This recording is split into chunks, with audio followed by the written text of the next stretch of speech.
Reggie Burgess becomes the fourth mayor of the city of North Charleston on Tuesday. Today, I talk one-on-one with the mayor for this edition of Quintin's Close-Ups. And if you haven't already, subscribe to my YouTube channel and like Quintin's Close-Ups on Facebook. North Charleston Mayor Reggie Burgess, welcome back to Quintin's Close-Ups. Yes, thank you, Quintin. It's always a pleasure for me to be on Quintin's Close-Up because you've done a tremendous a job. This man is like wow, crazy how you get around, you talk to people, and you meet them where they're at. And that's the thing that I like coming on your show because you give me an opportunity to really just be me. Sure. Yes. I appreciate that greatly. And I want to let the viewers know that I saw you 2 weeks ago at North Charleston City Hall in person, and I know you were running around getting things done. Yeah, it seems like, man, I mean, when I came in 1989, you had paperwork to fill out, but it's nowhere the amount of paperwork that you have to fill out now. Wow. Coming back, I mean, I retired in May, which wasn't even that long ago. Right. But the first initial application and your beneficiary information, all that in 1989 was small compared to how it is now. Wow. Yeah. And Mayor, you talk about right now, obviously you made history, so congratulations to you. Thank you very much. I appreciate every voter. Thank them. Yeah. In fact, Mayor, you actually dominated the polls with capturing 61% of the votes back in November, based on the unofficial results reported by the South Carolina Election Commission, and this is coming from WCBD. So, Mayor, let me ask you this. What does 61% of the vote tell you about the city of North Charleston? Well, of course, our system is based on polarity. So whomever had one vote more would have won. Mm-hmm. So, be honest with you, the amount of votes just told me that every citizen that voted for me because they felt that I was the person that they felt that could lead and guide the city into the next stage. And I look at it, and if you look at you have a breakdown of it. There was all the precincts. They gave me some serious support. I was a little worried about it at one time. Not that I was going to lose. I really felt like we were going to win because anytime I get into competition, I'm going to bring my best. I just did not want people to forget the work that we had done. And when I say we, I'm talking about me with the law enforcement and the community. That's what I wanted. I wanted them to realize that I may not be a politician. I've never been a politician, but those who became politicians weren't politicians either. They became politicians when they ran and they won. So I just wanted them to understand, just don't look at me as a chief of police. Look at me as a human being that's willing to do whatever the citizens need done. So, Mayor Burgess, let me ask you this. I know this is obviously a part of your growth, but how do you, because I know you've been in law enforcement for many years, many decades, so how do you separate chief of police from being a human being? Well, to be honest with you, I've never had a problem with it, Quintin. You've been around me enough to know, and every time you see me, you call me chief, but I think that you felt that I treated you as a human being, and you treated me as such. I think that's natural for me. To separate that, being a police officer is a job, but being Reggie Burgess is natural. And so, I mean, I will continue to be Reggie Burgess at all times, but I know there's a time and place to be a police officer, and I know there'll be a time and place to be a mayor.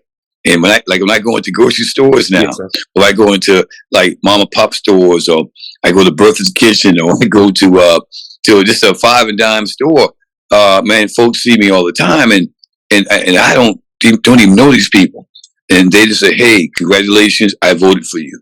So I felt that they looked at me when they voted for me. I wasn't a politician; they voted for the person, and that's what I want people to realize, that I am that person that they voted for. So, Mayor, let me ask you this, Dan, and I'm beating a dead horse here, but how do you hope to separate being a politician from being a mayor? Well, I've got to work on both things. I've got to. Being me, who I am as a human being, I understand how to act. I know how to think. I know how to interact, and I know how to handle myself. But when you're in politics, there'll come times that you're going to really have to sit back and evaluate things before you make a decision. When I was a chief of police, whenever issues came to me, I had a policy and procedure manual that would lead and guide me in making the right decisions. But now that I'm a politician, there are policy manuals there, but you're talking about really the departments that you actually are, accountable to. And I'm talking about, I can't just only think about law enforcement. I have to think about HR. I have to think about, finance. I have to think about legals. I have to think about public works. So what I'm saying to you, I think that what God gave to me, Quintin, and I'm not saying that God didn't give it to anybody else. I'm talking about me. What God gave to me, He gave me the true institutional knowledge of working for this city. No other city for 34 years, but working at least since I was a deputy chief, which is 2007, I became deputy chief. I worked along with every department head during that time as a high-ranking commander.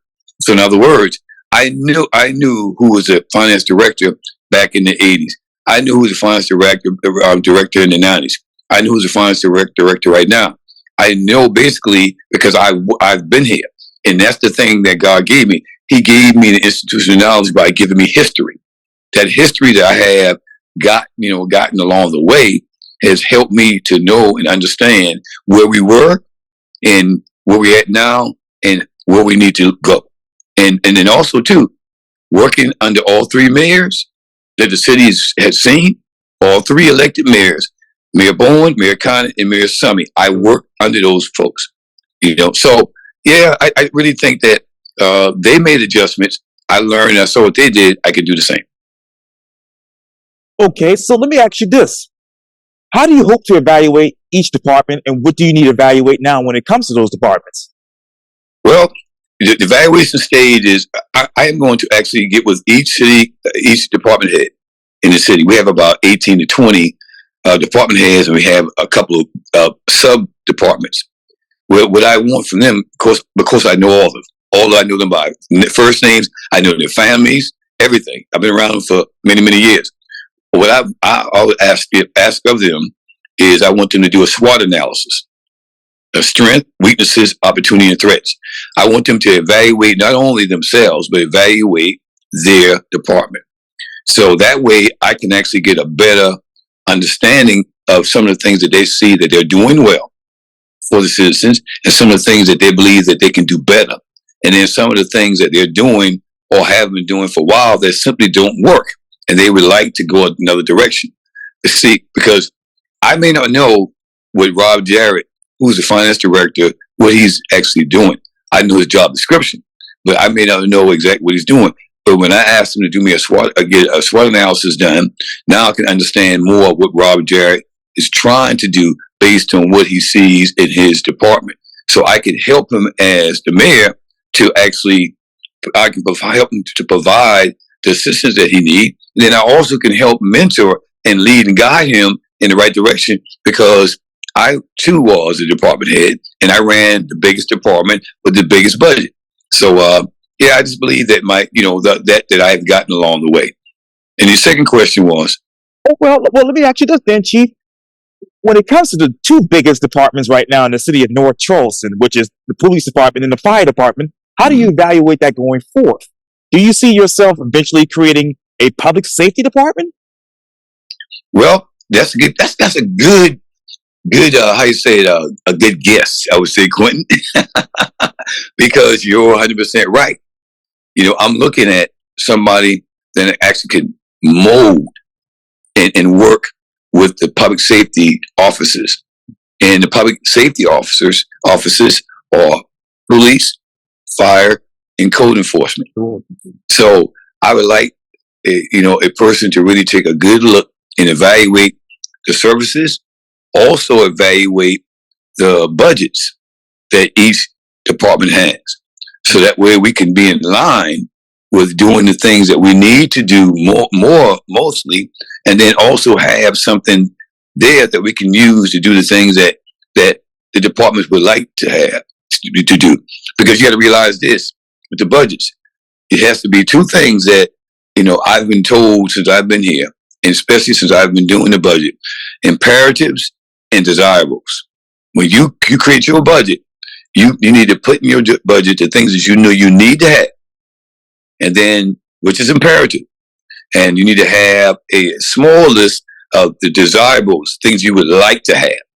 So that's what I would do. I would try to get somebody to take a look at those three departments, which is the biggest three departments, basically public safety, and help them to evaluate what their imperatives and desirables are, so that they can actually do a job even better than what they're doing. And they're doing a great job now, but they can do it even better. So they can do it even better, Mayor. So what timetable would you give those three departments to make certain that happens?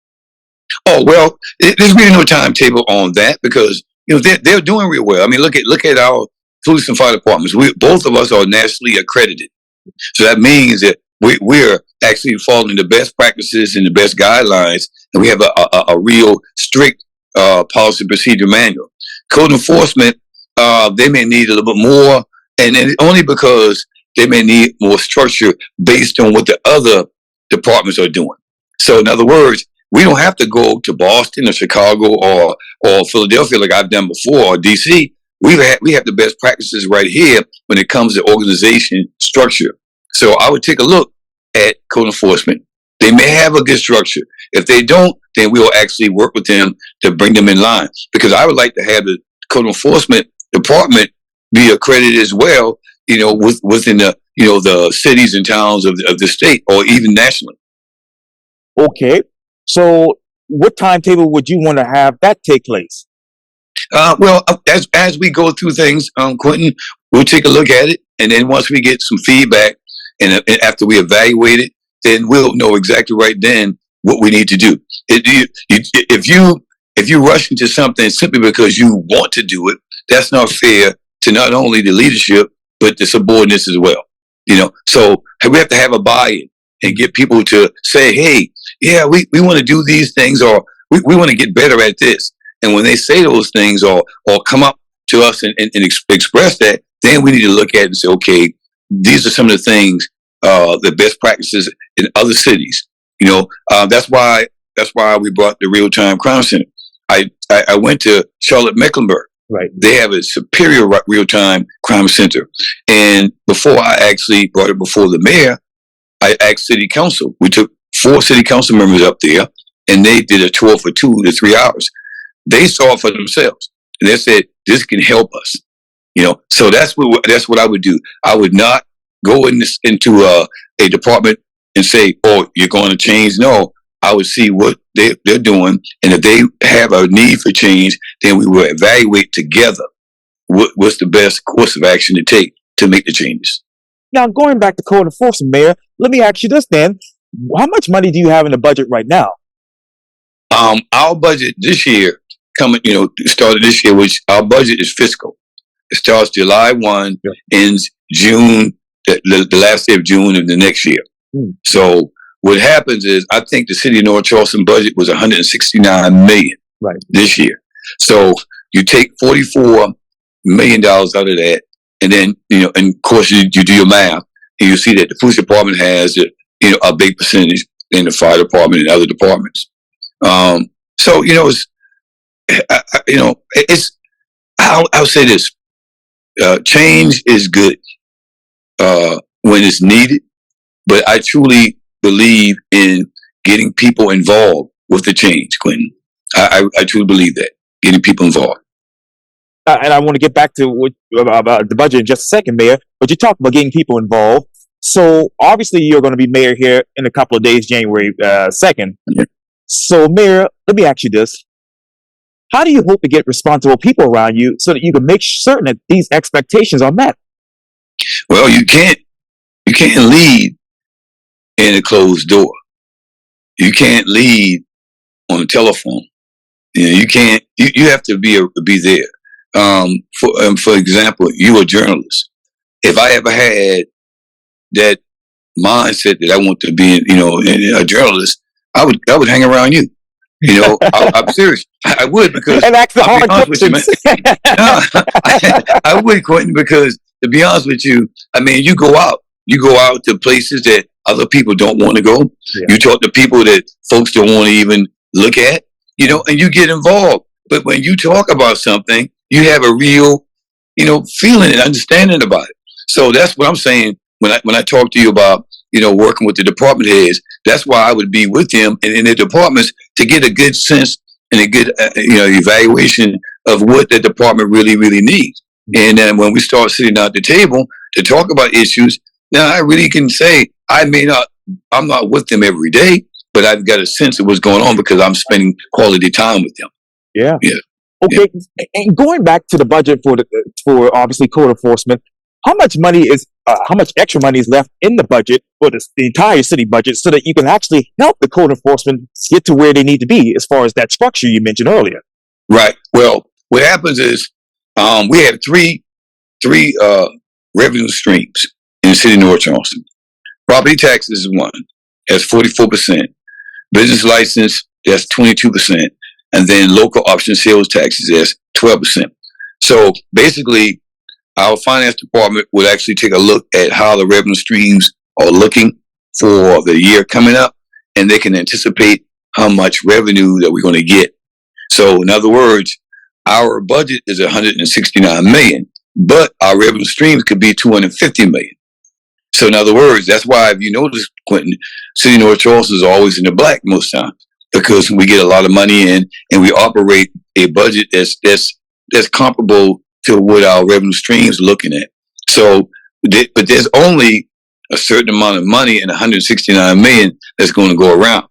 So what I would basically do is make sure I work with finance to take a look at what the previous budgets years before, and then look at what the needs are now. And as you know, Quintin, a Charger, a Dodge Charger that we buy as a police car, right? That car may cost us $39,000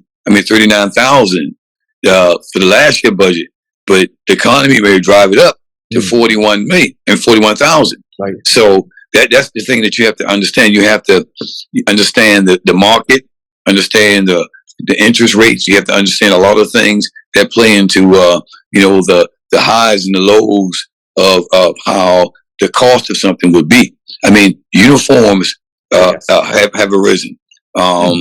Everything you got like equipment, office equipment. Yeah. I mean, the way things are happening now, you don't have to do but so much, especially with AI coming around. So you have to keep evaluating that.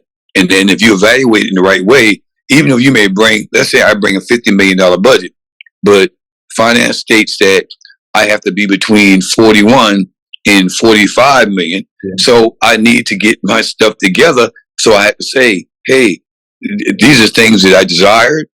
That's not something I need. I need to just push that aside so I could get into that between 41 million and 45 million so I can have a budget that the city can absorb and don't have to worry about, costing itself more or even think about raising taxes.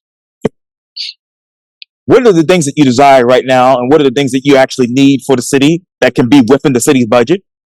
Well, right now, Quintin, the three main criteria for me, and it's going on right now, that I have to continue to do, and this is every day, 7 days a week, is make sure I take care of fiscal stability. I've got to make sure our bills are paid. When the city owes money, people elect us to run the city. And so we need to be very good stewards of the people's money. Then second thing is public service. Yes. You have to make sure recreation places are open. We have to make sure that public works are out there in the communities picking up, trash and garbage. We need to make sure cultural arts is going on. We have to make sure that the Riverfront Park is open. Those are natural things that human beings in North Charleston expect. And then thirdly, public safety. Got to make sure police, fire, and code enforcement are in those communities, making sure that our citizens are safe. And the buildings that they live in are safe as well with code enforcement. So those are the number three criteria that must be done. Is happening now, and we got to continue that because we cannot survive as a city if we're not taking care of those three initiatives. Let me go back. What type of responsible people do you want to have around you to make certain that this happens?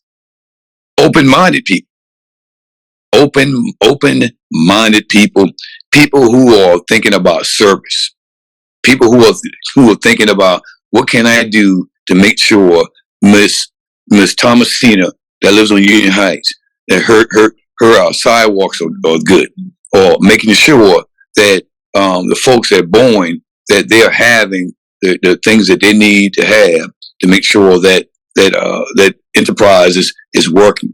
You know, making sure that our children can go to these community centers and go to these gymnasiums to have, you know, an opportunity to exercise or play sports or pick a ball, whatever. And making sure that we work with our other regional partners like Goose Creek, Mount Pleasant, City of Charleston, you know, so in that region, so we can actually support them, they can support us, because we all in that one job, that's service.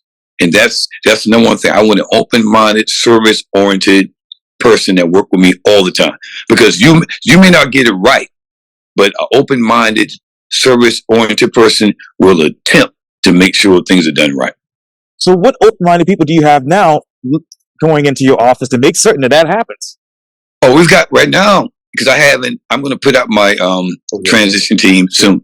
But once we get those folks into place with the other team, because it's a team thing now. It's a team thing. We get them together on the team, and then when we get them together on the team sits down with them and actually explain what some of the things that each person on the team does. And that way the folks that was on the transition team, they'll have a better understanding. But then that transition team member knows that the folks that they're going to that work here, that those folks have proven that they have the best interest for the city of North Charleston. So those transition people, they have to get on board and be like-minded as well to say, what can I do to assure the citizens of North Charleston that we're going to look out for their best interest. So it's not that you would come in as a transition person, you would plug in. No, you have to learn. You have to evolve. You have to, you know, speak to other people that's working in the city to understand what the city is doing and what the city like to do in the future. But that's a part of teamwork. Teamwork is working together to be on one accord. Now, how many people do you have for your transition team right now? I would say this, Quintin, probably like 6. 6? Yeah. And Mayor, at what point will you, if it's even possible, do you hope to bring in Mr. Keith Summey as a consultant to help you with this? Well, the mayor, as he always would tell you, he does not work for the city of North Charleston after I'm sworn in. He is retired. He's got his grandkids, which he loves, 4 of them, and he's busy with them. He has his wife, his son, and his daughter. So he's busy. All he's going to do, if I need him, I'll call him. If for instance, let's say you retire from journalism, then I got a call from a guy that's trying to do what you're doing. Well, Quintin, I'm going to call you. I said, Quintin, this young guy wants to talk to me. I really don't know him. Can you tell me more about him and tell me some of the things that he likes to talk about? That's what the mayor is about. He's not going to be here at City Hall unless he wants to come here. He has his own life to live. He just wants to be Keith Summey. That's what he wants to be. So if I need him, I can call him. Like he told the news the election night. I can call him anytime. He's not going to charge me. He'll charge other people, but not me. But I'll call him because I don't have all the answers, Quintin. So if I know that he dealt with something, before I make a decision, I want the decision to be right. I don't want the citizens of North Charleston to suffer because I am, like I said, I will be making my head hard or being arrogant where I don't want to ask somebody who knows something about it. I would ask him and he would give me his answer, and then I have to make a decision. Yes, sir. So, Mr. Mayor, let me ask you this then. How exactly will your administration be different from Summey's administration? Well, I guess when you say different, he and I, once I get sworn in, we're going to have something in common. He's a mayor. I am aspiring to be a mayor. And the thing about it with him, the only difference I would say is that I'm a little bit younger than he is. Just a little bit. It's a little bit. It's a little bit. He and my mother are the same age. Right. But I think the only difference I really see is that maybe I do things more. I'm an out and about guy. I mean, you know that. I'm an out and about guy. I like to be out in the communities. I like to be out at the civic club meetings. I like to be out, at events. I mean, I don't like it, but I'll go to funerals. I just like to be places where I can feel the pulse of people. I can look them in their eyes.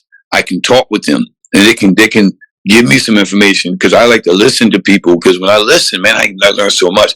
So I think that's the only big difference, is that I'm more of an out and about guy. I mean, like I said, I am going to work with city council, because if you have a city council that's well informed, they are going to be a very proactive, positive city council. I mean, you got to inform them. So I spoke to city council, a couple of city council members, and I told them I like to have city council meetings at least 4 times a year in the neighborhoods. I like to take them strategically, go into neighborhoods, bring about 3 or 4 neighborhoods.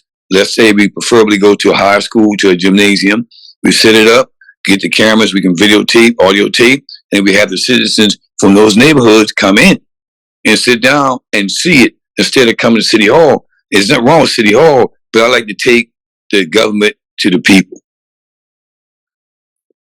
What is the pulse of the community now? How are you connecting with people now that you're mayor? Oh, I'm out and about. I mean, yesterday I was over at the Resource Center with the folks coming up, getting groceries. I'm going by the Bradley home tonight. One of the Bradley kids got killed. They have a funeral today. I'm going to go by tonight just to see the family and give them my condolences. I'm going and I'm meeting developers. I go to the Chamber of Commerce, meet with them. I go to the home builders. I go to realtors. I go to, anywhere. I go all over the place. I go to schools. I go to churches. I go any place that I can. And even some places that may not really invite me, but once I get there, it seems to be all right. But that's my thing, Quintin, is going out and amongst the citizens and really, really kind of getting to know them face to face. Name the name, and most importantly, listen. That's why I'm going to have listening sessions.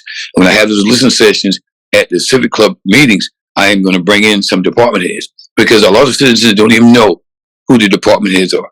They don't even know them. They don't. And the department heads basically are the pillars of running the city. I mean, without Rob Jarrett, he's the finance director. Right. Without Angela, she's the HR director. Right. Without Gwen Moultrie, she's planning and zoning director. Without Michelle Lloyd, she's the public works director. See what I'm saying? Get these leaders to come into the communities and get to know who they really serve. You talk about those developers, Mayor. So let me ask you, what exactly are you asking from the developers now? What incentives do you want them to bring into these neighborhoods? Oh, to be honest with you, when I was going through the campaign, every time I met with developers, they're talking the same things I like to talk about. They want to know exactly if I was for, creating more affordable homes or senior homes. And I said, yes, I am. I didn't have to. I didn't have to say it. They said it for me, because they feel that there's more. That we need to have more emphasis in creating affordable housing as well as senior housing, or attainable. And so when I sat down with those developers, they showed me plans of how they want to create affordable housing in different neighborhoods, especially the neighborhoods that are challenged. The challenged neighborhoods. So the developers I spoke with, they are all in to getting things done, especially for the neighborhoods that have been left behind. But Chief, I'm sorry. It's no problem. No problem. It's good. Everybody knows me. Everybody knows who I am. I'm sorry. I'm thinking about a couple of things here, and I'm running out of time. I've got 8 minutes left, but I got some very important questions to ask you. But Mayor, what do these developers actually want? Do they actually want affordable housing, or do they want more senior housing? Well, they want mixed. You know why? Because think about it. The 218 corridor, I met with the Civic Club folks down in Union Heights. and they want the 218. I'm 100% with them to get a 218 area and develop it with affordable housing and senior housing. The reason why they want both is because they have a big, I would say, a big market for need of affordable housing, but they have another market for senior citizen homes. For instance, in Union Heights, you have some senior citizens that live in homes that they cannot afford to repair. So, but because the equity of the neighborhood is changing because of new builds, and when we talk about that, we talk about that word gentrification. Because the equity in those neighborhoods, those folks want to stay there, but they don't know if they can get a loan to help make repairs. Yeah, there's monies that the counties and the city have on roof repairs and fences, but they need like foundation repairs, and they need wall repairs and drywalls and things of that nature. But the folks in 218, they were like, listen, we can take a look at people that live in that corridor and see how many of the elderly people that don't have a means of being able to make repairs on their homes.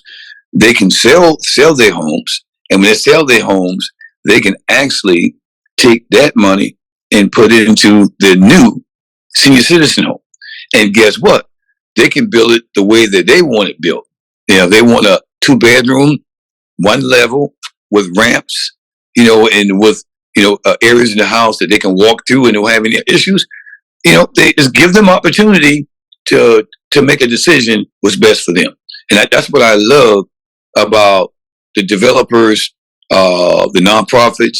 They're talking, the language that they're speaking is the language that I believe in, because not only are they saying it, but they are showing me the models of these projects and showing me, how much it would cost, to get done. And they have some good investors behind them, some great investors behind them.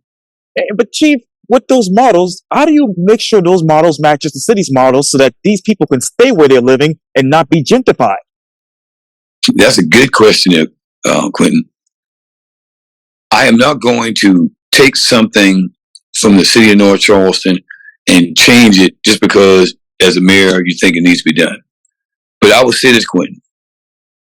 The way you build a home, the value of a home in the Union Heights area is totally different than the value of a home in Coosaw Creek.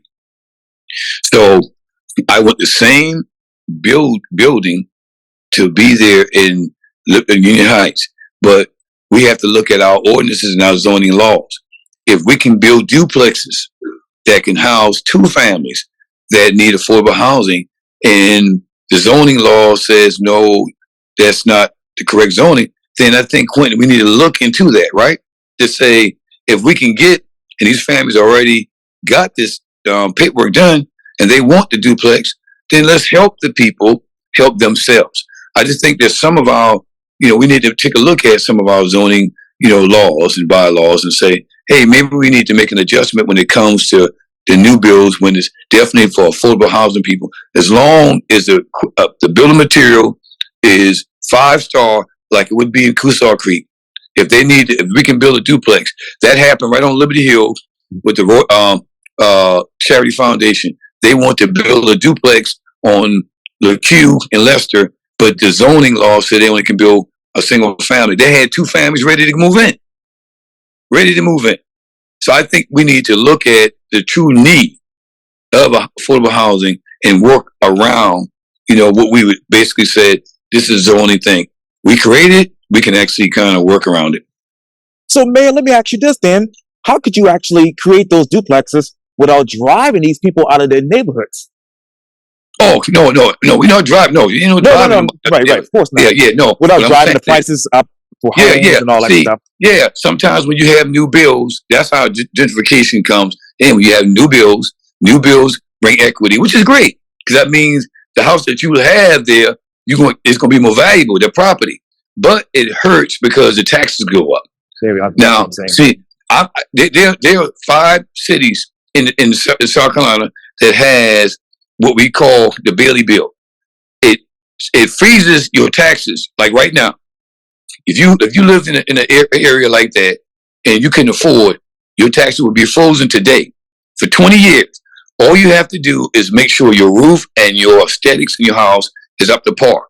So you have Camden, you have Fort Mill, Yes. you have Beaufort, you have Columbia and Greenville. They're doing it. So I'm going to be going and taking a look at those cities to see how they're doing. You also have the Revert program in Louisville, Kentucky. Same thing, same principle. So what I'm saying is I'm looking and studying it because if we can take the city of North Charleston, Charleston County, and the school district to let those particular families' tax assessment be frozen for at least 20 years, we can gain. We can help them as a city to uplift their homes, as we can. And then new bills the equity won't affect them. So, Chief, in the meantime, how will the city's budget actually incorporate equity into retrofitting these historic neighborhoods, as you just mentioned? Well, it's not built there, but guess what? If you work for the city of North Charleston, right, as an employee, there's a program that will give you up to $5,000 when you buy your first home in the city of North Charleston. You got 5 years to stay in that home. If you stay in that home for 5 years, that would be dismissed. So I'm looking at getting some federal dollars, speaking to U.S. Senator Tim Scott, right, speaking to some of our Democratic folks, sure, and working on something where we can actually look at those particular neighborhoods and give them those resources and say, Ms. Myrtle, your house, we can fix your house up where you can live in it. But if we do that, we'll keep your taxes at that rate for 20 years, and then we'll have this money that we can actually put in your house. If you don't sell your home, then you would owe that money. And most times, people don't want to move. They want to be right there. They just need some help. So there's some programs. That's not all of them, but that's some of the things I'm looking at. And in 20 seconds, Mayor, how would you put residents over profits in 20 seconds? How I put residents is always over everything. The people comes first. For me, people comes first. They count in North Charleston. They count. North Charleston Mayor Reggie Burgess, thank you so much for your time. And again, welcome back to Quintin's Close-Ups. God bless you, Quintin. Thank you.